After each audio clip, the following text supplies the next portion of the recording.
it feels like the Democrats are positioning themselves to become a coastal metropolitan party, almost like a regional party in a way, even though there's a couple of regions throughout the country. It's just not a widespread viewpoint. I think in general, most people like the idea of enforcing immigration laws. They like the idea of being tough on violent criminals. They like the idea of women getting to have their own sports. And yet the Democrats have run away from all that.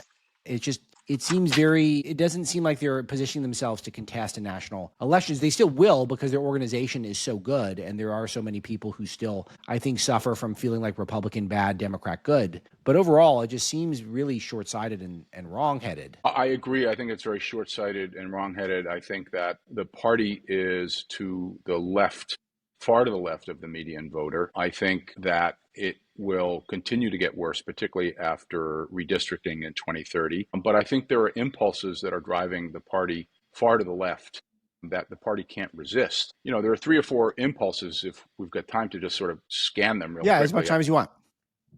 Yeah, so I think one is it's the phenomenon of the digital age, and angry voices get more attention in the digital age. Yeah. So if you look at the issue of race relations, for example, in 2013, most Americans thought we were doing pretty good on race relations, that the civil rights movement had been successful and that we were an equal opportunity society. By the time we get to 2023, most Americans think that race relations are getting worse.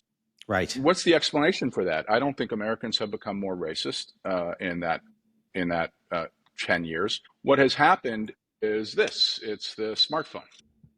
Yes. And so people stop having discussions with each other and they start making up their minds on distorted images they're getting on social media. That's the phenomena of the Palestinian movement in the US. They have very distorted, sort of anti-intellectual views about what's going on social media. If you ask people in 2023 about race relations, many would tell you, particularly on the left, that police have their foots on the neck of unarmed black men.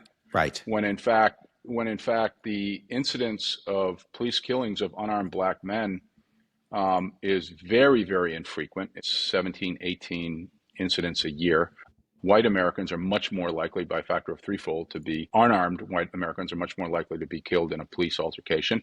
But the fact is, it's extremely rare. It rarely happens. And Roland Fryer and others, Jason Riley, many leading thinkers in the black community have said this sort of notion of inequity throughout the criminal justice system, the data just doesn't meet that. But people really believe that because they've seen pictures in 2023 because they're in their iPhones 6, 7, 8 hours a day.